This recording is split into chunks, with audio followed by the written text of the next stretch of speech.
हाय दोस्तों, कैसे हैं आप सभी लोग। आशा करते हैं आप लोग स्वस्थ होंगे, व्यस्त होंगे, अपनी पढ़ाई में मस्त होंगे और लगातार परिश्रम कर रहे होंगे अपनी सफलता के लिए।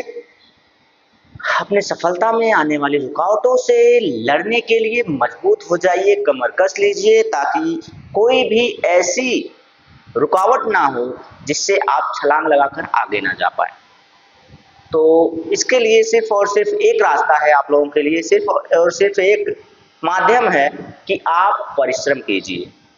किसी के बहकावे में ना आइए, परिश्रम करते रहिए, लगातार जुटे रहिए। और मैं माफ़ी चाहूँगा दोस्तों कल के लिए, क्योंकि कल की वीडियो मेरी नहीं पड़ी थी, कुछ व्यस्तता आ गई थी, कुछ काम आ गया था। और साथ ही साथ कल के यूपी बोर्ड का जो रिजल्ट आया वो बहुत ही बेहतरीन रहा, क्योंकि अपने एकेडमिक कोचिंग में बच्चों ने बहुत ही बेहतरीन परफॉर्म किया है।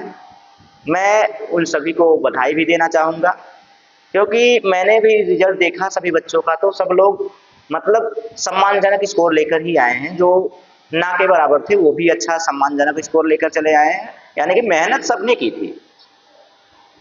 तो चलिए दोस्त देखिए, अब वो जो मैंने सोचा था कि जो बच्चे किसी तरह से पास हो जाएं वो सम्मानजनक स्कोर पर पहुंच सकते हैं, तो आप लोग तो पहले से ही टैलेंटेड हैं, तो आप लोग तो क्या ही कर जाएंगे ये आपको भी नहीं पता है। बस आप लोग अपने परिश्रम पर ध्यान दीजिए, मेहनत पर ध्यान दीजिए। चलिए आज की क्लास को देखते हैं। आज की क्लास क्या है दोस्त, तो आए हुए प्रश्नों के साथ जुड़ते हैं अपने इस क्लास में। और अगर चैनल पर नए हैं तो चैनल को सब्सक्राइब कर लीजिए और दोस्तों के पास अपने शेयर कर दीजिए, क्योंकि जानते ही हैं आप लोग भाई शेयर करना बहुत ज़रूरी होता है। शेयर नहीं करेंगे तो मज़ा नहीं आएगा क्लास में।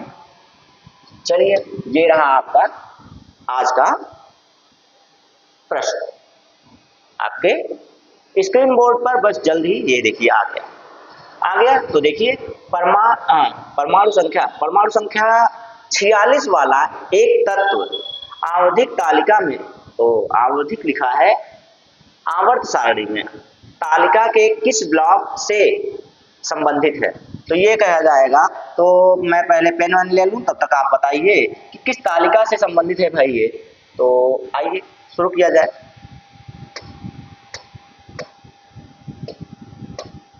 आप प्रश्न का उत्तर बताइए कि ब्लॉक कितने होते हैं, जरा ये भी आप बता दीजिए। तो ये केमिस्ट्री से संबंधित प्रश्न है, जो कि आवर्त सारणी और संयोजकता से रिलेट कर रहा है। आवर्त सारणी, संयोजकता और परमाणु क्रमांक, परमाणु द्रव्यमान, परमाणु भार, यही सब इसमें आते हैं। तो इन सबसे जब आप इसे रिलेट कर लेंगे तो कोई दिक्कत आपको होने वाली नहीं है। जैसे कि आप जानते हैं कितने ब्लॉक होते हैं, तो ब्लॉक जो होते हैं केमिस्ट्री में वो होते हैं भैया 4 ब्लॉक। कौन कौन से ब्लॉक हैं? एस, पी, डी, एफ, ये ब्लॉक होते हैं। ठीक है, एस पी डी एफ। तो कितने होते हैं? S P D F 4 block होते हैं। चारों ब्लॉकों में संख्या होती है 2, 8, 18, 32। 2, 8, 18, 32 इनकी संख्या होती है। इस तरह से इनको भरा जाता है 2, 8, 18, 32, इसी तरह से इनको भरा जाता है। और भरने का जो क्रम होता है वो इस तरह से नहीं होता है दोस्त। तो इनके भरने का जो क्रम होता है, संयोजकता निकाली जाती है। तो संयोजकता कैसे निकाली जाती है मैं आपको बता दूं। तो संयोजकता होती क्या है, तो लास्ट कक्षा में उपस्थित इलेक्ट्रॉनों की संख्या को ही, लास्ट कक्षा में यानी कि अंतिम कक्षा में उपस्थित इलेक्ट्रॉनों की संख्या को ही उस तत्व की संयोजकता कहते हैं। ठीक है, तो आइए दिखा दूं मैं कैसे निकाला जाता है। तो जैसे जैसे होता है 1s2, 2s2, 2p6, 2p6, 3s2, 3p6, 4s2, 3d10, अच्छा 6 यहाँ हो जाएगा, 3d10, 3d10, ऐसे करके देखिए। तो यहाँ कितना हुआ? 2 हुआ। यहाँ पे कितना हुआ? 2, 8, 18 होना चाहिए। ये देखिए 8 है, और यहाँ आ जाइए 10 हो गया। 2, 8, 18, 32। अब ये जो क्रम जाएगा 2p6 ये हो गया। अब यहाँ पे 4p6 हो जाएगा। 4p6 के बाद 4d10 हो जाएगा। 4d कितना हो जाएगा? 10 हो जाएगा। उसके बाद 5s2 हो जाएगा। 5s2 के बाद कितना हो जाएगा? 4b10, 4d10 हो गया। हाँ, तो इसी तरह से ये क्रम बनाता चलता है। अब मैं आपको आसानी से समझा दूं, अभी तो मैं जल्दी जल्दी कर रहा था। तो इस तरह से एक काम करता हूँ, पहले इसे थोड़ा सा साफ कर देता हूँ, नहीं तो आप लोगों को कंफ्यूजन आ जाएगा। देखिए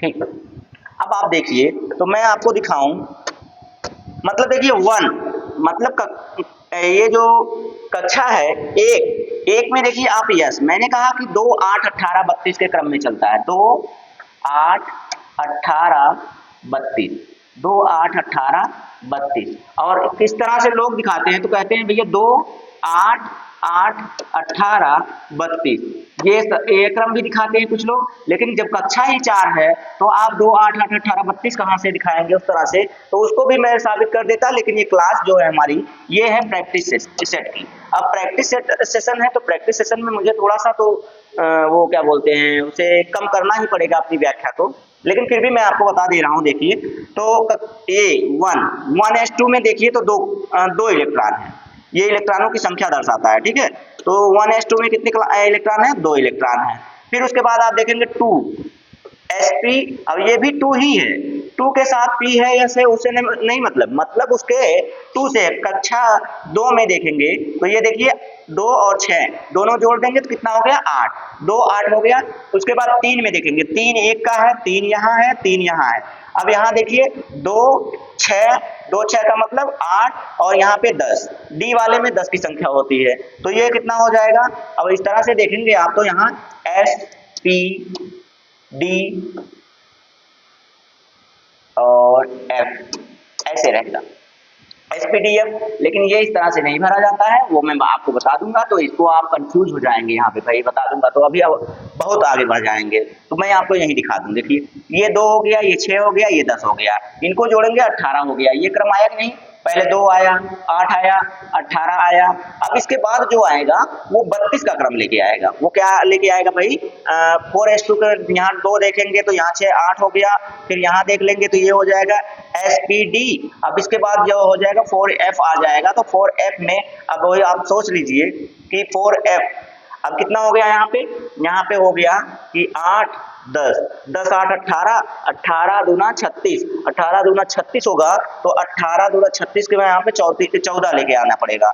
यहाँ पे कितना लेके आना पड़ेगा, 14 लेके आने पड़ेगा। मतलब कि इस तरह से जब आप इसको भर देंगे तो ये आसानी से भर दिया जाएगा। तो इसी तरह से इसको भरा जाता है मेरे दोस्त। अगर आपको समझ में आया होगा तो ठीक है। तो अब 46 का निकालना था, तो 46 यहाँ से पूरा देखेंगे आपको समझ में आ जाएगा किस ब्लॉक में जा रहा है, किस ब्लॉक में जा रहा है मेरे दोस्त। तो आप देख लीजिए 2 यहाँ पे 8 2 10 10 और ये 10 20 हो गया, 20 10 30 हो गया, 30 और ये 6 30 6 कितना हो गया, 30 6 36 होता है। और 36 6 के बाद कितना आएगा, ये आप 36 6 के बाद आप कहेंगे तो 36 46 सही तो है। आपको कौन से ब्लॉक में, डी ब्लॉक में जा रहा है ना, किस ब्लॉक में जा रहा है, डी ब्लॉक में जा रहा है। तो option number D is the right answer, option number D. मैंने यहाँ आपको ढूंढ के दिखाया कि किस ब्लॉक में जा रहा है। तो ब्लॉक कितने हैं, 4 ब्लॉक है, SPD F 4 ब्लॉक है। चारों ब्लॉक में से कैसे कैसे संख्या निकलती है। देखिए लास्ट में कहाँ जाके रुक रहा है, लास्ट में आपके 4 वाले में जाके रुक रहा है, 4 वाले के साथ इसके डी में, 4D में जाके रुक रहा है, यानी कि डी है। ब्लॉक कौन सा है, डी है, ठीक है, डी वाला ऑप्शन हो जाएगा। चलिए, तो ये आप जानते रहिए संयोजकता पर निर्भर करता है। अब आप उस तरह से उसको आसानी से निकाल सकते हैं। तो ये थोड़ा सा बोरिंग क्लास हो सकता है, क्योंकि आप लोग खुद जानते हैं कि ये जो केमिस्ट्री होती है, तो आप जानते हैं हिस्ट्री केमिस्ट्री बड़ी बेवफा है, रात को याद करो दिन को सफा है। लेकिन आप इतना जानते रहिए कि आपका इंटरेस्ट अगर आ गया तो आप रात को याद करो चाहे दिन में याद करो, जिंदगी भर के लिए वो दफा है। मतलब कि आसानी से आपको समझ में आ जाएगा, कोई दिक्कत नहीं होने वाली। लीजिए ये लीजिए, एक और प्रश्न आपको बढ़िया बेहतरीन प्रश्न है। ब्लीचिंग पाउडर बनाने के लिए निम्नलिखित में से किस गैस को बुझे हुए चूने से गुजारा जाता है। बुझा हुआ चूना क्या होता है दोस्त, तो वो भी मैं बता दूं आपको, इसका आंसर आपको करना है। आंसर मैंने ब्लीचिंग पाउडर आपको पढ़ाया, ठीक है, उसके गुण। अब देखिए ये रासायनिक गुण पूछ रहा है आपसे, रासायनिक गुण पूछ रहा है, तो हाई स्कूल का ही तो लेवल है, पूछा गया प्रश्न है आपसे, पूछा गया प्रश्न है। चलिए CaOH2, इसी को कहते हैं calcium hydroxide, calcium dihydroxide. तो यही है कैल्शियम हाइड्रोक्साइड या डाई हाइड्रोक्साइड कहिए आप। तो यही जो आपका सूत्र है, इसी को आप कहते हैं, क्या कहते हैं, तो अच्छा हाँ, इसी को आप क्या कहते हैं, तो इसी को आप बुझा हुआ चूना कहते हैं। क्या कहते हैं भैया, बुझा हुआ चूना कहते हैं। बुझा चूना। तो बुझा हुआ चूना है तो आप मुझे चूना ना लगाइए, आप मेहनत कीजिए और अपने कमेंट और लाइक जरूर दिया कीजिए, अपने दोस्तों में शेयर कीजिए, क्योंकि ऐसे चूना लगाएंगे आप तो दिक्कत होगी ना। चलिए, पूर्णतः निःशुल्क, और इसमें जब तक क्लोरीन गैस को प्रवाहित नहीं करेंगे तब तक ये क्या नहीं बनेगा, ब्लीचिंग पाउडर नहीं बनेगा, क्योंकि ब्लीचिंग पाउडर का सूत्र क्या है तो मैंने आपको बताया है CaOCl2, CaOCl2 प्लस H2O बनाता है, क्या बनाता है, जल का निर्माण होता है। किसका निर्माण होता है दोस्त, तो H2O, किसका निर्माण हो रहा है, H2O, ये निर्माण हो रहा है इसका, ठीक है। तो ये बन गया आपका ब्लीचिंग पाउडर, क्या बन गया भैया, तो ये बन गया आपका ब्लीचिंग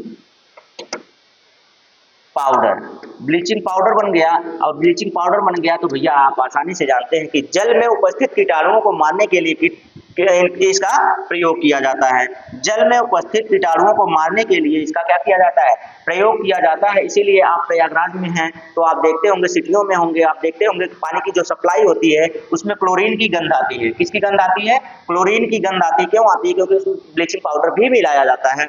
और मैंने एक चीज और आपको दिया था कि भैया इसका आप कमेंट करके बताइएगा कि ये जो KMnO4 है इसको क्या कहते हैं। मैंने लाल कलर में लिखा था तो आप इतना समझते रहिए कि पानी को साफ करने के, पानी के कीटाणुओं को मारने के लिए ही इसका भी प्रयोग किया जाता है, कीटों को मारने के लिए इसका प्रयोग किया जाता है। और इसे हम लोग क्या कहते हैं, लाल दवा कहते हैं। इसे हम लोग क्या कहते हैं भाई, लाल दवा कहते हैं। पिछले वाले सेशन में मैंने ये आपको होमवर्क दिया था और आप लोग में से बहुत लोगों ने इसका सही आंसर किया और बहुत लोगों ने इसका आंसर नहीं किया। जिन्होंने नहीं किया वो देख लें, और जिन्होंने किया उनके लिए बहुत बहुत बधाई हो उनको, ठीक है। अब आप समझ में कौन सी गैस प्रवाहित की जाएगी भाई, तो गैस आपकी जो होगी वो क्लोरीन गैस होगी। क्लोरीन गैस को प्रवाहित करते हैं, ठीक है, ये आपको समझ आना चाहिए, ठीक है। आगे बढ़ते हैं अगले प्रश्न पर। समझ में आया कि नहीं आया, नहीं आया तो कमेंट कीजिए, मैं आपको अच्छे से और अच्छे तरीके से समझाने का प्रयास करूंगा। चलिए थोड़ा सा बढ़ा दूं प्रश्न, बढ़ गया। हाँ, निम्नलिखित में से कौन सा जिंक का एक अयस्क है, जिंक का अयस्क है, बताइएगा जरा कौन सा है। इसमें बहुत ज्यादा आपको समझाने का कोई फायदा भी नहीं है, आप इसको समझिए मत, बस इतना जान लीजिए कि स्फेलेराइट जो है वही इसका क्या है, जिंक का एक अयस्क है। जिंक का अयस्क का क्या मतलब होता है भाई, अयस्क का मतलब होता है जिंक निकालते समय जो अशुद्धि रह जाए उसमें, अशुद्धि के साथ उसको किस नाम से जानते हैं, उस नाम को उसने पूछा, उस नाम को पूछा है उसने। यानी कि जिंक को जब हम लोग निकालते हैं ना, जिंक को जब हम लोग निकालते हैं तो इस पे अशुद्धि मिली रहेगी, क्या मिली रहती हैं, अशुद्धियां मिली रहती हैं। तो इन्हीं अशुद्धियों के साथ इसका नाम क्या रखा जाता है, तो इसका नाम रखा जाता है क्या, स्फेलेराइट नाम रखा जाता है। क्या नाम रखा गया है, स्फेलेराइट। और इन्हीं अशुद्धियों के साथ इनको क्या कहा जाता है, तो भैया अयस्क कहा जाता है। क्या कहा जाता है, अयस्क कहा जाता है। जब उसमें अशुद्धियां, किसी धातु या किसी तत्व में अशुद्धियां मिली हैं, किसी धातु को निकालते समय अशुद्धियां मिली हैं, तो उनको क्या कहा जाता है, अयस्क कहा जाता है, ठीक है। तो ये हो गए अयस्क, ठीक है। चलिए, यानी कि लोहा अगर हम लोग निकाल रहे हैं, तांबा निकाल रहे हैं, वो जब निकालते हैं तो उनके साथ अशुद्धियां होती हैं, उनको शुद्ध करने की जरूरत होती है, तो उन्हीं को हम लोग क्या कहते हैं, अयस्क कहते हैं, ठीक है। मुझे पता था आप लोगों को समझ में आसानी से आ जाएगा। लीजिए, किस उपकरण का उपयोग मानचित्र पर दूरी नापने के लिए किया जाता है, चलिए ये बताइए तो जरा, किस अयस्क का किस उपकरण का प्रयोग मानचित्र पर दूरी मापने के लिए किया जाता है, क्रोनोमीटर। ये पूरा नाम लिख लीजिए, क्रोनोमीटर कहते हैं इसको भी। क्रोनोमीटर है, माइक्रोमीटर है, ओपिसोमीटर है, जरा बताइएगा कौन सा इसमें से राइट आंसर है। भैया क्रोनोमीटर की बात करें, क्रोनोमीटर जो मिट गया था इसके बारे में बता दें, तो ये जो क्रोनोमीटर होता है, ये जो जलयान होते हैं ना भाई, जो जलयान होते हैं, उन जलयानों में सही समय बताने का प्रयोग करता है। क्या करते हैं, तो जलयानों में सही समय बताने का कार्य करता है, कौन, क्रोनोमीटर। ये हो गया। तो चलिए जरा ये प्लानोमीटर को छोड़ दीजिए, प्लानो को रहने दीजिए और माइक्रो को भी रहने दीजिए, दोनों सही है, कोई दिक्कत नहीं है उनमें, लेकिन इसका जो राइट आंसर है उस पर चलते हैं। ये है ओपिसोमीटर। क्या है भैया? ओपिसोमीटर। ओपिसोमीटर एक चक्केदार गाड़ी होती है। क्या होती है? चक्केदार गाड़ी, पहिया होता है, उस पहिए को जिसकी दूरी निकालनी होती है उसी पर चलाकर इसे निकाला जाता है। कोई मैप है तो ये जो यंत्र होता है वो पहिए की तरह से होता है, गड़ारी की तरह से होता है, तो उस गड़ारी को जिसकी दूरी मापनी होती है उसी पर चलाया जाता है और चलाकर क्या निकाला जाता है? उसकी दूरी निकाली जाती है। तो इसने कहा है कि मानचित्र पर दूरी मापने का यंत्र जो है वो कौन सा है? वो है ओपिसोमीटर। कौन है भाई? तो ओपिसोमीटर है। ठीक है, जान गए, समझ गए, अच्छी बात। चलो ये रहा अगला, पलायन वेग किसे कहते हैं? पलायन वेग। पलायन वेग का अगर आपने नाम भी सुन लिया तो बहुत अच्छी बात है यार, आप समझ गए तो बहुत अच्छी बात है, क्योंकि इसके शब्द में ही लिखा हुआ है उसका अर्थ, इसके शब्द में ही अर्थ है। और ये प्रश्न मैंने अपने से नहीं बनाया है, कोई प्रश्न मैंने अपने से नहीं बनाया है मेरे प्यारे भाई, ये सारे के सारे प्रश्न आपके आए हुए हैं पेपर में आए हुए हैं, इसलिए मैं लेकर इनको उपस्थित हूँ, हाजिर हूँ आपके सामने। तो जैसे कहते हैं ना, हाजिर जनाब, तो हाजिर हैं, लीजिए आपकी खिदमत में पेश है ये प्रश्न, पलायन वेग किसे कहते हैं? तो पलायन वेग उसे कहते हैं दोस्त कि किसी कक्षा से, जैसे कहीं पर आप हैं, वो आपका एरिया है, उस एरिया को छोड़कर भाग जाएं आप, जहाँ पे आपके, जैसे आपका गांव है, आपका घर है, घर छोड़कर आप भाग जाएं, गांव छोड़कर भाग जाएं, उसे कहते हैं पलायन कर जाना। तो ये घर कक्षा की बात मैंने छोटे पैमाने पे की, आपको समझाने का प्रयास करूंगा। तो आप जानते हैं कि जो पृथ्वी है, पृथ्वी का एक गुरुत्वीय क्षेत्र है, ये मान लीजिए कि पृथ्वी है, पृथ्वी का एक गुरुत्वीय क्षेत्र है, ये क्या कहलाएगा? गुरुत्वीय क्षेत्र। गुरुत्वीय क्षेत्र क्या है भाई? मतलब कि ये ऐसा क्षेत्र है ये ऐसा क्षेत्र है कि अगर किसी चीज को आप फेंक रहे हैं तो इससे बाहर नहीं जाएगा, ये वापस यहीं से पृथ्वी पर वापस आ जाएगा, वापस पृथ्वी में ही, पृथ्वी की कक्षा में घूमता रहेगा, पृथ्वी की ही कक्षा में क्या हो जाएगा? घूमता रहेगा। तो ये जो क्षेत्र है, इस क्षेत्र को पार अगर कोई चीज इतनी वेग से फेंका जाए कि वो इस क्षेत्र के पार चला जाए, मान लीजिए ये है, इसको इतनी तेज से फेंका जाए एक कण को, ये कण इस पृथ्वी के क्षेत्र को पार कर जाए, इस पृथ्वी के क्षेत्र को क्या कर जाए भाई? पृथ्वी के क्षेत्र को पार कर जाए, तो उसी को कहेंगे पलायन वेग। उसी को क्या कहा जाएगा? उसी वेग को पलायन वेग कहा जाएगा। तो जैसे कि पृथ्वी की कक्षा से अगर किसी चीज को बाहर फेंकना है तो आपको किस स्पीड से फेंकना होगा? पृथ्वी का पलायन वेग क्या है? तो 11.2 किमी पर सेकेंड, इतनी स्पीड से अगर आप पृथ्वी की कक्षा से बाहर किसी चीज को फेंक रहे हैं तो वह वापस लौटकर पृथ्वी पर नहीं आएगी। तो ये कक्षा, ये जो क्षेत्र है, इस क्षेत्र के बाहर फेंकना पड़ेगा, ना कि पृथ्वी पर ही फेंकें आप इतनी स्पीड से। इतनी स्पीड से क्या यार, इससे ज्यादा स्पीड से तो अपने वो क्या बोलते हैं, बुमराह और वो सब फेंकते हैं।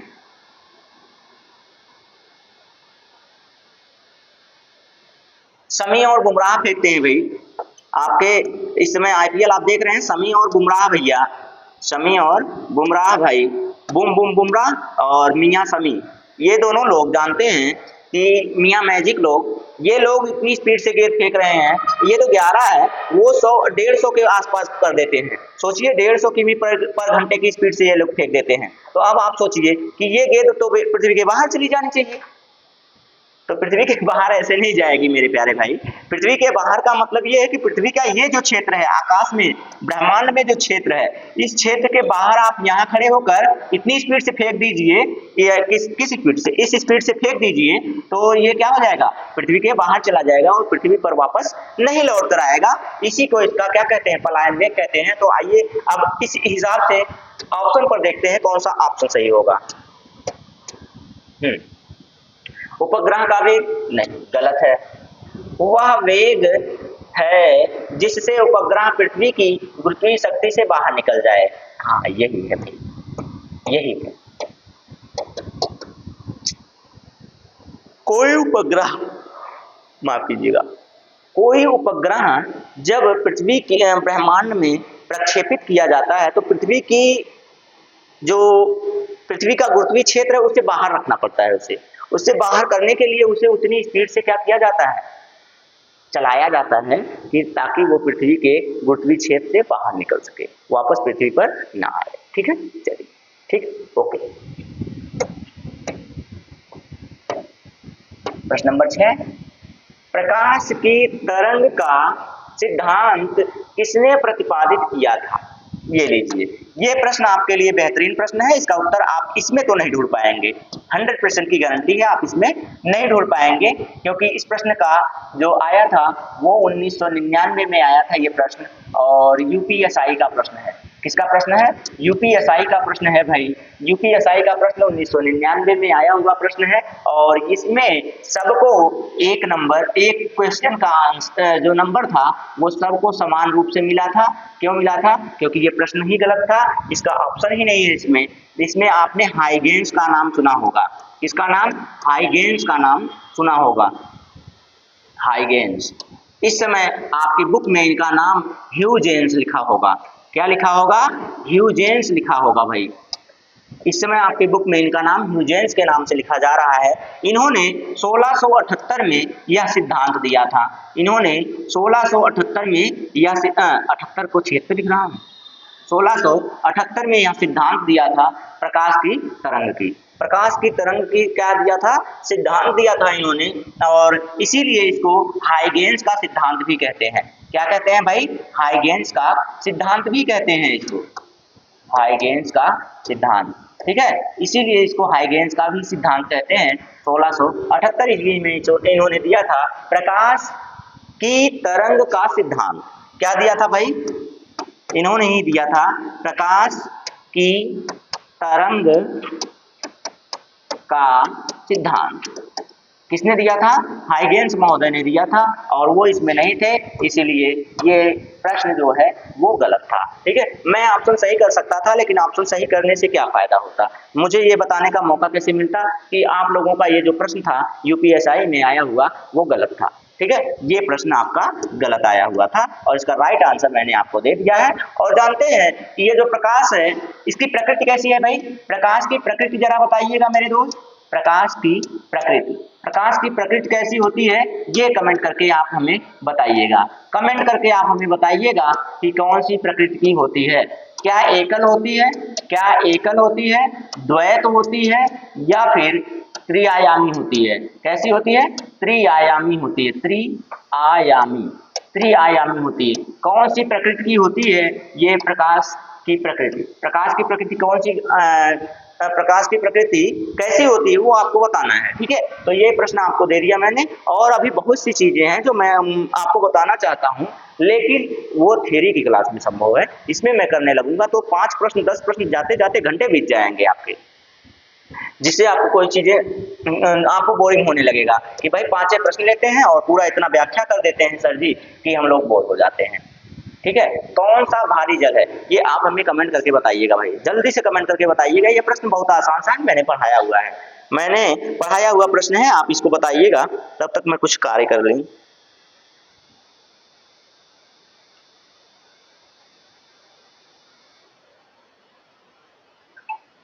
इसका आंसर कीजिएगा भाई, इसका आंसर कीजिएगा।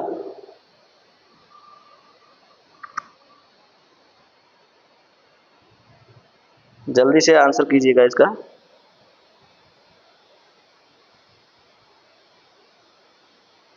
चलिए बताइएगा, इसका आंसर कीजिएगा। मैंने आपको बताया हुआ है भाई मेरे प्यारे दोस्त, ये जो हाइड्रोजन का समस्थानिक होता है उससे बनाया जाता है, इसका रासायनिक सूत्र है D2O। D2O, अब आप इतना जान गए हैं तो आप ये भी जानिए कि इसका प्रयोग कहाँ किया जाता है। इसका प्रयोग कहाँ किया जाता है मेरे दोस्त? तो इसका प्रयोग आप जानते हैं कि कहाँ किया जाता है। इसका प्रयोग कहाँ किया जाता है? तो परमाणु नाभिकीय संयंत्रों में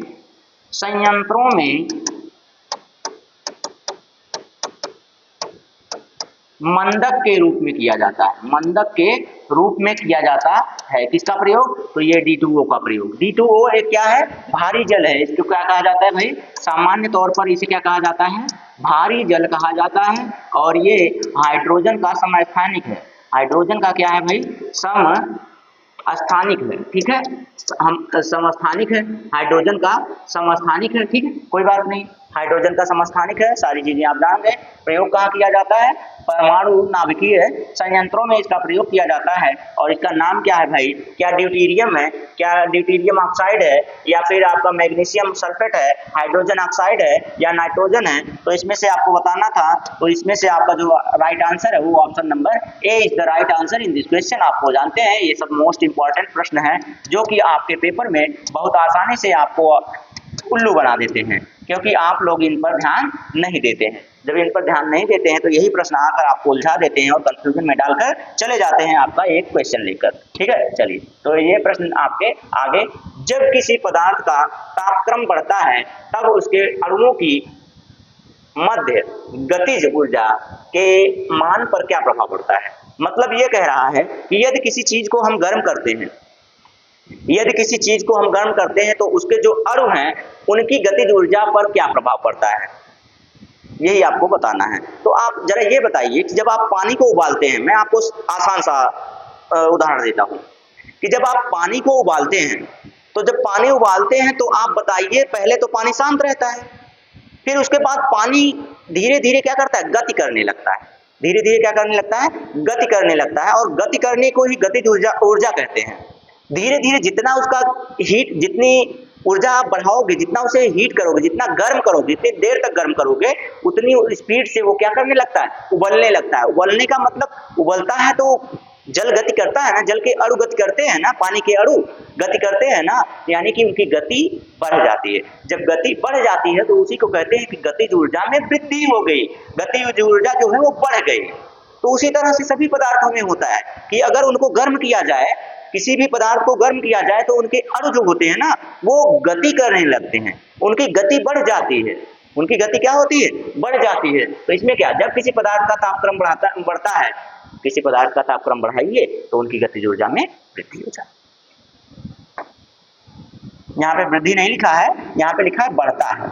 यहाँ पे क्या होता है? गतिज ऊर्जा जो है, गतिज ऊर्जा, काइनेटिक एनर्जी, गतिज ऊर्जा में क्या होती है? वृद्धि होती है। ठीक है, गतिज ऊर्जा में वृद्धि होती है, बढ़ती है ऊर्जा। ठीक, आसान सा प्रश्न था, आसान सा उदाहरण मैंने आपको दिया है। अब उस उदाहरण के हिसाब से आप समझ पाए कि नहीं ये आप जानेंगे। जब तक आप कमेंट करके नहीं बताएंगे मैं कैसे बता सकता हूँ। लीजिए, तारापुर में भारत का प्रथम परमाणु रिएक्टर स्थापित किया गया था, उसका नाम था, अच्छा गया था, जरा इस पर गौर कीजिएगा। 2010 में इसको बंद कर दिया गया, 2010 में इसे बंद कर दिया गया। इसका नाम पूछा है, इसका क्या पूछा है भाई? इसका नाम पूछा है। क्या उसका नाम अप्सरा था? क्या उसका नाम जर्लिना था? क्या उसका नाम स्युतनिक था? या फिर उसका नाम आर्यभट्ट था? इन चारों में से वो नाम बताना है। और वो जानते हैं जो परमाणु रिएक्टर था वो भारत का पहला था। तारापुर कहाँ स्थित है भाई? तारापुर कहाँ स्थित, पहले यही बता दीजिए। तारापुर एमपी में, एमपी नहीं महाराष्ट्र में है भाई, एमएच में है। कहाँ है? महाराष्ट्र में है तारापुर, महाराष्ट्र में है तारापुर। वहां पर देश का पहला परमाणु रिएक्टर स्थापित किया गया था, जो कि 2010 में स्थगित कर दिया गया, बंद कर दिया गया है। ठीक है, अब यहाँ पर जो परमाणु रिएक्टर होते हैं उसमें कौन कौन सी चीजें काम आती हैं भाई? तो एक आपका जानते हैं यूरेनियम, आपने सुना है? यूरेनियम सुना है, थोरियम भी सुना होगा, क्या? थोरियम भी सुना होगा, प्लूटोनियम भी सुना होगा, प्लूटोनियम भी सुना होगा। तो इन्हीं पदार्थों का प्रयोग परमाणु रिएक्टर में किया जाता है। परमाणु रिएक्टर में किनका प्रयोग किया जाता है? तो इन्हीं का प्रयोग किया जाता है। और 2010 में इस परमाणु रिएक्टर को क्या कर दिया गया? बंद कर दिया गया। तो उसका नाम था मेरे प्यारे दोस्त अप्सरा। क्या नाम था उसका? अप्सरा नाम था। मैं जल्दी जल्दी बताने का प्रयास करता हूं, इसलिए आपसे आपकी राय बहुत कम लेता हूं। आपकी राय इसीलिए बहुत कम लेता हूं क्योंकि मैं जल्दी जल्दी आपको बताकर आगे बढ़ने का प्रयास करता हूं। तो चलिए इसका ऑप्शन दे दीजिए, आप इसका जल्दी से उत्तर दे दीजिए, आंसर दीजिए।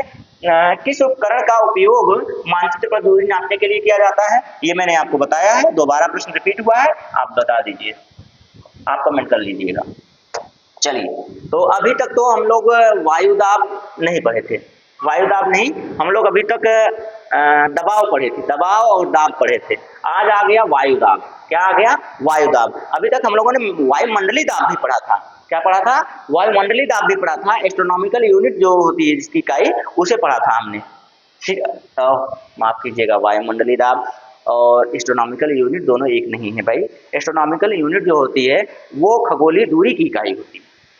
ठीक है, चलिए, तो माफ कीजिएगा, हमसे स्लिप ऑफ टंग हो गया है, तो ऐसी भी कोई खता नहीं हुई है कि जो आप माफ ना कर सके।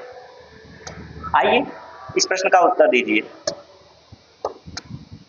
तो क्या कहा? वायुदाब मापने का उपकरण है, वायुदाब मापने का उपकरण है जिससे वायुदाब मापा जाता है। चलिए बताइएगा, क्या क्रोनोमीटर तो अभी बता के आ रहा हूँ, क्रोनोमीटर अभी बता के आ रहा हूँ, बैरोमीटर, एमीटर, एनीमोमीटर। एनीमोमीटर मैंने बताया है आपको कि वायु का वेग मापता है, वायु का वेग मापता है भाई, वायु की स्पीड मापता है कि वायु कितनी स्पीड से चल रही है। जैसे कहते हैं ना कि आंधी आएगी, क्या आएगी?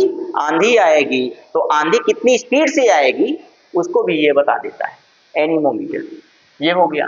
आमीटर, अरे भैया आमीटर तो आप लोग जानते हैं ना, लगे हैं 440 वोल्ट तो छूने से लगता है ना 440 वोल्ट का करंट। चलिए, तो करंट आप इतना तो समझ सकते हैं, आप समझदार हैं ना, विद्युत धारा। कभी कभी भाई हम भी गुनगुना देते हैं, आवाज तो सही नहीं है फिर भी गुनगुना देते हैं। चलिए, उसके बाद बचा क्या? क्रोनोमीटर तो अभी बता के आ रहा हूँ कि जलयानों में समय बताने का, सही समय बताने का जो यंत्र होता है क्रोनोमीटर होता है। और बचा क्या? बैरोमीटर। बैरोमीटर ही है जो वायुदाब को मापने का कार्य करता है। ठीक है, समझ में आया कि नहीं आया? आ गया, अच्छी बात है। चलिए आगे, ये रहा प्रश्न नंबर 13 आपके सामने। क्या है? मोनोमर कैप्रोलेक्टम का किस बहुलक को प्राप्त करने के लिए बहुलीकरण किया जाता है? किसके लिए बहुलीकरण किया जाता है भाई? ये प्रश्न जो है ना, ये आपके लिए थोड़ा सा दिक्कत कर देगा, क्योंकि आपने इसे बहुत कम सुना होगा और ये आया हुआ प्रश्न है, केवलर नहीं है, केपलर है, ग्रहों की गति वाले केपलर है। तो जरा बताइएगा। तो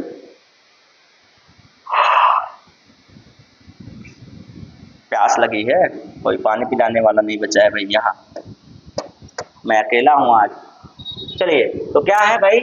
तो ये देखिए, नायलॉन 6, नायलॉन 6 जो है मोनोमर ये कैप्रोलेक्टम का बहुलक प्राप्त करने के लिए बहुलीकरण किया जाता है। किसका? नायलॉन 6 का। ठीक है, नायलॉन 6 का। चलिए आगे चलें। ये प्रश्न थोड़ा सा है ऐसा कि आप लोगों को बस आंसर ही जानकर संतोष करना पड़ेगा। ये प्रश्न आप लोगों के लिए बेहतरीन प्रश्न, जो आपको मैं कई बार बता चुका हूँ, इसमें कोई दिक्कत नहीं होने वाली है आपको। कैल्शियम सल्फेट, ये देखिए कैल्शियम सल्फेट, कैल्शियम सल्फेट और दो जल के अणु मिलकर इसका जो नाम पूछा है, रासायनिक नाम पूछा है, तो ये कितनी बारी मैं पढ़ा चुका हूँ आपको बताऊं तो लगभग 2 से 3 वीडियो में पढ़ा चुका हूँ। 2 से 3 लेक्चर में तो मैं यही पढ़ा चुका हूँ कि जिप्सम क्या है, प्लास्टर ऑफ पेरिस क्या है। जिप्सम किससे प्राप्त किया जाता है, प्लास्टर ऑफ पेरिस किससे प्राप्त किया जाता है। ये मैं आपको थियरी में भी पढ़ा चुका हूँ और प्रैक्टिकल में पढ़ा चुका हूँ, और बताता हूँ कि भाई कितनी बार ये प्रश्न आया है। इससे ये समझ में आता है ना कि कितनी बार ये प्रश्न आया है। मैं स्किप नहीं करता प्रश्न जल्दी, क्योंकि आया हुआ है फिर पढ़ा दो, रिवाइज हो जाएगा और इंपॉर्टेंस समझ में आ जाएगा कि कितनी बार ये प्रश्न आया हुआ है। तो ये इसी को कहते हैं भाई जिप्सम। इसी को क्या कहते हैं? इसी को हम लोग कहते हैं जिप्सम। जिप्सम के साथ ये देखिए ऑप्शन नंबर बी में है, ऑप्शन नंबर बी में। और इसी को अगर गर्म किया जाए, इसी को गर्म कर दिया जाए, गर्म करके सुखा लिया जाए, शुष्क कर दिया जाए, तो ये हो जाता है CaSO4 इंटू हाफ H2O, और ये हो जाता है आपका प्लास्टर ऑफ पेरिस। क्या हो जाता है भाई? Plaster of Paris. लीजिए, प्लास्टर ऑफ पेरिस इसी को कहते हैं जिसे आपको प्लास्टर लगाया जाता है। चलिए हो गया, बहुत अच्छी बात है। अगर आप पढ़ नहीं पाएंगे, नहीं निकाल पाएंगे, तो आपका हाथ पैर टूटेगा भाई, आप टेंशन में आएंगे, कहीं गाड़ी इधर उधर लड़ाएंगे, हाथ पैर टूटेगा, तो प्लास्टर ऑफ पेरिस से आपको लगा दिया जाएगा। चलिए, गैल्वेनाइजेशन, गैल्वेनाइजेशन, ये आपको बताना है। गैल्वेनाइजेशन क्या होता है भाई? गैल्वेनाइजेशन जरा आप बताइएगा, इसका आंसर बताइएगा। तो क्या है? गैल्वेनाइजेशन का मतलब इस्पात की पतली को पतली परत के साथ आवरण करना होता है। आवरण करना होता है। ऑप्शन आपके सामने है। क्या क्या ऑप्शन दिया है भाई? क्रोमियम है, जस्ता है, एल्यूमिनियम है, निकल। बताइएगा। तो गैल्वेनाइजेशन का मतलब समझ लीजिए, किसी धातु को संक्षारण से बचाने के लिए, किसी धातु को जंग लगने या संक्षारण से बचाने के लिए उस पर क्या किया जाता है? लेप लगाया जाता है। उस पर क्या किया जाता है? पतली लेप लगाया जाता है। तो उसी को हम लोग क्या कहते हैं? गैल्वेनाइजेशन कहते हैं। मतलब कि जैसे आपका लोहा है, उस पर जंग लगती है तो उसी को कहते हैं उसका लोहे का संक्षारण या लोहे में जंग लगना। लोहे में जब जंग लग जाती है तो वो क्या हो जाता है? कमजोर हो जाता है। तो उसी जंग से लगने को बचाने के लिए, जंग लगने से बचाने के लिए गैल्वेनाइजेशन किया जाता है। गैल्वेनाइजेशन का मतलब होता है कि जस्ते की पतली परत चढ़ा दी जाती है धातु पर, चाहे वो कॉपर हो, चाहे आपका निकल हो, चाहे लोहा हो, किसी पर भी क्या होती है? जस्ते की पतली परत चढ़ा दी जाती है। तो उसी को कहा जाता है गैल्वेनाइजेशन, जिससे उसके संक्षारण होने की जो वो होती है, प्रवृत्ति होती है, वो समाप्त हो जाती है। ठीक है, क्योंकि ऑक्सीजन उससे क्रिया ही नहीं कर पाएगा, नमी उससे क्रिया नहीं कर पाएगी। जब नमी क्रिया नहीं कर पाएगी तो जंग लगेगा नहीं, जंग लगेगा नहीं तो कोई चीजें मतलब भंगुर नहीं होंगी। ठीक है, तो इसमें कौन सा है? जस्ता। जस्ते का लेप लगाकर गैल्वेनाइजेशन की क्रिया की जाती है।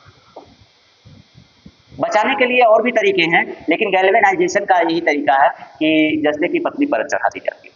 बचाने का और तरीका है भाई, आप उसमें ग्रीसिंग कर दीजिए, उसको ऑयलिंग कर दीजिए, उसको बचा रहेगा, जंग नहीं लगेगी। लेकिन ये गैल्वेनाइजेशन क्या है? जस्ते की पतली परत को चढ़ा देना। चलिए, हाँ, C60 एक अणु है। C60 क्या है? एक अणु है जिसमें के रूप में व्यवस्थित 60 कार्बन परमाणु होते हैं। अब ये जो खाली स्थान है इसको आपको भरना है, इसको आपको क्या करना है? भरना है मेरे दोस्त। तब तक मैं एक फिगर बना रहा हूं, आप भरिए कौन सा ऑप्शन भराएगा इसमें।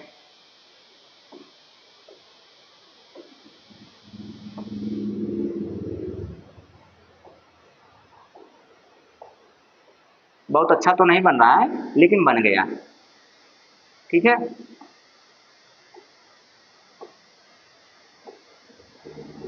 कुछ भी हो, थोड़ा बहुत तो बन ही रहा है।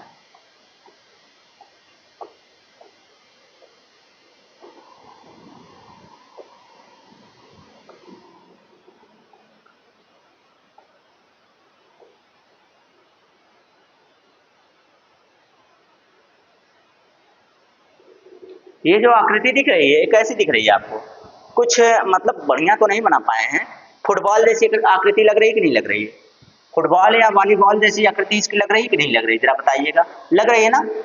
तो इसमें जो 60 होते हैं वो भाई 12 आपको पेंटागन दिखेंगे, 12 पेंटागोनल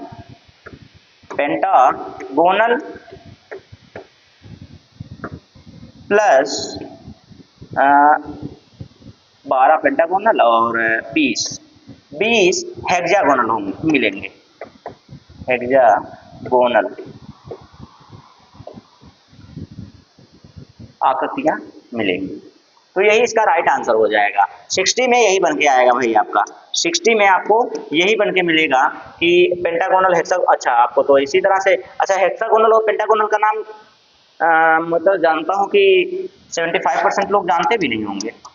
75% लोग नहीं जानते होंगे कि पेंटागोनल क्या होता है और हेक्सागोनल क्या होता है। चलिए, जो तैयारी करते हैं वो जरूर जानते होंगे मेरे भाई। जो तैयारी करते हैं वो 25% में है, और जो तैयारी नहीं करते हैं, जो नहीं जान पा रहे हैं, वो भी आपके 75% में है। चलिए, तो आप देख लीजिए कि इसको पंचभुज, पेंटागोनल को क्या कहते हैं? पंचभुज कहते हैं। हेक्सागोनल को क्या कहते हैं? हेक्सागोनल जिसे कहते हैं आप लोग। तो षटभुज लिखा है तो सही, षटभुज कहते हैं। ठीक है, ये हो गया। 12 पंचभुज और 20 षष्ठभुज होते हैं। आपको संख्या से ही निकाल लेना चाहिए था कि इसको क्या कहते हैं। ठीक है, तो ये रहा राइट आंसर आपका। चलिए आगे चलते हैं अगले प्रश्न पर।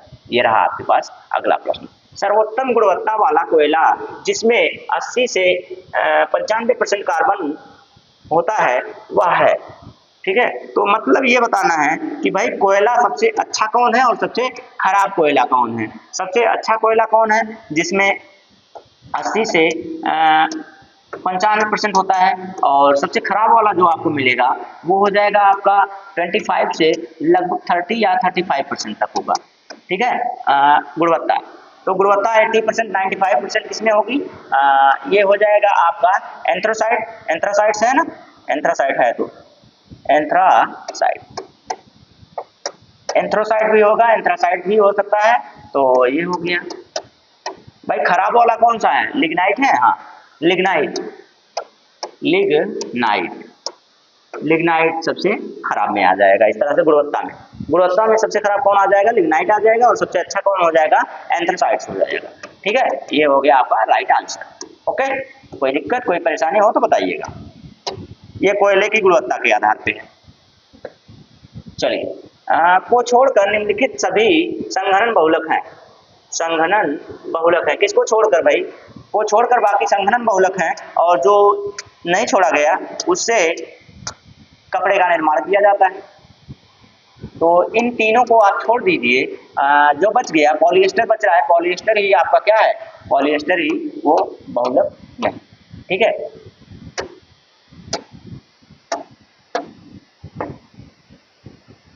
निम्नलिखित में से कौन सा रोग फ्लाइंग फॉक्स या फल जातुक के नाम से के माध्यम से फैलता है। फ्लाइंग फॉक्स किसे कहते हैं भाई, फ्लाइंग फॉक्स जरा बताइएगा इसमें से। Rota virus, polio virus, कैल्सी virus, Nipah virus, लीजिए मिल गया निपाह वायरस। निपाह वायरस फैला था, आप लोगों को नाम भी पता होगा। ये कहाँ पे फैला हुआ था भाई, चीन में फैला हुआ था।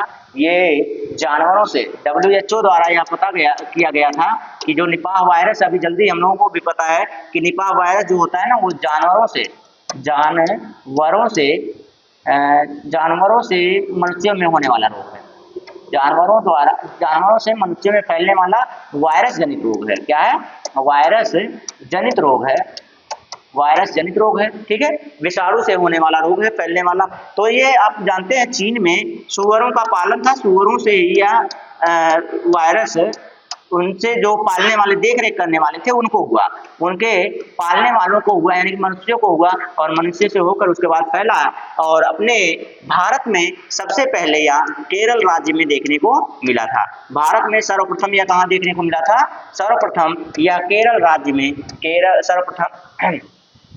सर्वप्रथम केरल राज्य में देखने को यहाँ मिला था। ठीक है, बहुत अच्छा, जितनी बढ़िया जानकारी आपको मिल जाए वो बहुत अच्छी बात। देखिए, WHO ने बताया कि जानवरों से मनुष्य में होने वाला रोग है, किसके द्वारा होने वाला रोग है, विषाणुओं के द्वारा होने वाला रोग है, विषाणुओं के द्वारा होता है। अब ठीक है, चीन में ये जो हुआ था फर्स्ट टाइम कहाँ पे देखा गया, चीन में देखा गया। सुअर जो थे, सुअर पालन के समय, सुअर पालन जहाँ पे हो रहा था वहां से फैला था। और ये उन जो मनुष्य वहां पे थे उसकी सुअरों की देखभाल करते थे, पहले उनको हुआ, उनको होने के बाद धीरे धीरे ये फैल गया, और फैलने के बाद सर्वप्रथम भारत के किस राज्य में आया, तो सर्वप्रथम भारत के आपके केरल राज्य में आया। ठीक है, तो इतनी जानकारी आपके लिए बहुत है। बाकी इसमें हाँ निपाह वायरस हो गया। खेल खेल में यार ऐसे मजाक में सीख लीजिए सारी चीजें। को कोशिका की प्रोटीन की फैक्ट्री के रूप में जाना जाता है, मैंने पढ़ाया है इसको, और बहुत अच्छी तरीके से पढ़ाया है, और प्रश्न आया हुआ है तो बड़ा अच्छा लगता है कि ये चीजें मैंने पढ़ाया है आपको।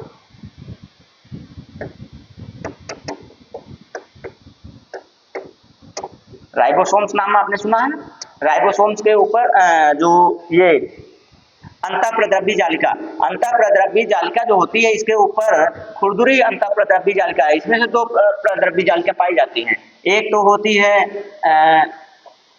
रफ यानी कि RER, और एक होती है SER। तो इसको क्या कहते हैं, रफ एंडोप्लाज्मिक रेटिकुलम, और इसको कहते हैं सॉफ्ट या स्मूथ एंडोप्लाज्मिक रेटिकुलम कहते हैं। तो ये जो सॉफ्ट वाली होती है इसमें नहीं होती है, ये जो खुरदरी होती है, खुरदरी वाले के ऊपर राइबोसोम्स के कण पाए जाते हैं जो कि प्रोटीन का संग्रह करते हैं। अब प्रोटीन का संग्रह करेंगे तो इसलिए राइबोसोम्स को क्या कहा जाता है, प्रोटीन्स की फैक्ट्री कहा जाता है। क्या कहा जाता है भैया, तो इसे प्रोटीन की फैक्ट्री कहा जाता है। प्रोटीन की क्या कहा जाता है, फैक्ट्री के नाम से जाना जाता है, किसको, राइबोसोम्स को। ठीक है, अब इसमें बचा सूत्रकणिका, नाभिक। सूत्रकणिका को ही माइटोकॉन्ड्रिया कहते हैं। सूत्रकणिका हिंदी है, सूत्रकणिका क्या है भाई, हिंदी है। माइटोकॉन्ड्रिया नाम आप जानते होंगे कि माइटोकॉन्ड्रिया, माइटोकॉन्ड्रिया, जो माइटोकॉन्ड्रिया है मेरे प्यारे दोस्त, तो ये माइटोकॉन्ड्रिया को क्या कहते हैं, powerhouse of the cell कहते हैं। इसको क्या कहते हैं, powerhouse of the cell कहते हैं इसको। ठीक है, तो आपने प्रोटीन की फैक्ट्री पे देख लिया, powerhouse of the cell देख लिया, किचन ऑफ द सेल देख लिया, यानी कि इसको क्या कहते हैं, ऊर्जागृह कहते हैं। इसको क्या कहते हैं भैया, इसको कहते हैं ऊर्जागृह। किसका ऊर्जागृह, कोशिका का ऊर्जागृह, कोशिका का ऊर्जागृह। अच्छा, ये गृह हो जाएगा।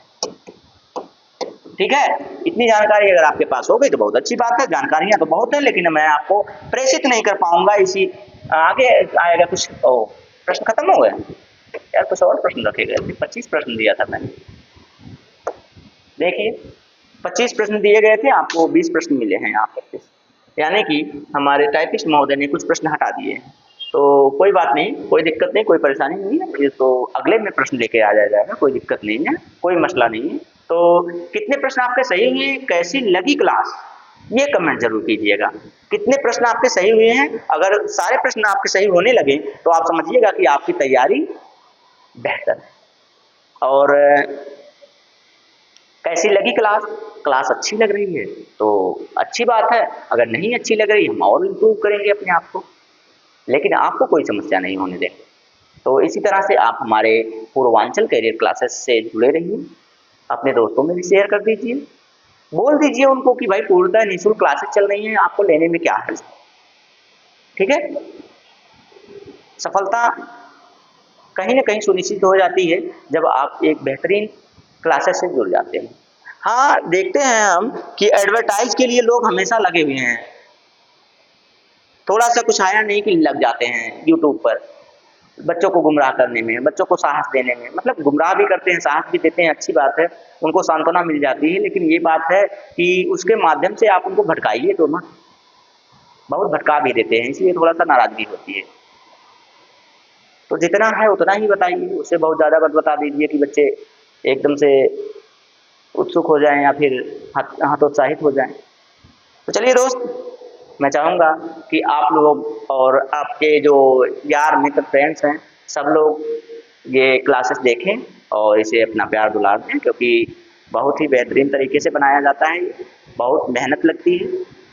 आप देख रहे हैं कि आज थोड़ा पानी नहीं पीने को मिल रहा है तो एनर्जी लो हो रही है। एनर्जेटिक तो हम हैं ही, लेकिन जब सारी चीज़ें मिलती रहें तो चलिए आज के लिए इतना ही दोस्तों, जय हिंद।